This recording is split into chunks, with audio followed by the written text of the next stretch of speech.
XEC எனப்படும் புதிய Covid virus ஐரோப்பா முழுவதும் வேகமாக பரவி வருவதாக சர்வதேச ஊடகங்கள் செய்தி வெளியிட்டுள்ளன. இது கொரோனா நோயின் மாறுபாடு எனவும் விரைவில் ஏனைய நாடுகளுக்கும் பரவக்கூடிய அபாயம் காணப்படுவதாகவும் விஞ்ஞானிகள் எச்சரிக்கை விடுத்துள்ளனர். புதிய திரிபு முதலில் ஜெர்மனியில் ஜூன் மாதம் கண்டுபிடிக்கப்பட்டது.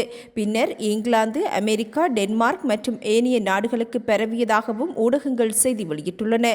அத்துடன் இதுவரை Poland, Norway, Luxembourg, Ukraine, Portugal, China உள்ளிட்ட 27 நாடுகளைச் சேர்ந்த 500 மாதிரிகளில் இப்புதிய ரக வைரஸ் கண்டறியப்பட்டுள்ளது. விஞ்ஞானிகளின் கூற்றுப்படி இக்கொரோனா XEC ஆனது ஒமிக்ரோன் மாறுபாட்டின் மற்றொரு துணையை உருவாக்குவதாக தெரிவிக்கப்பட்டுள்ளது.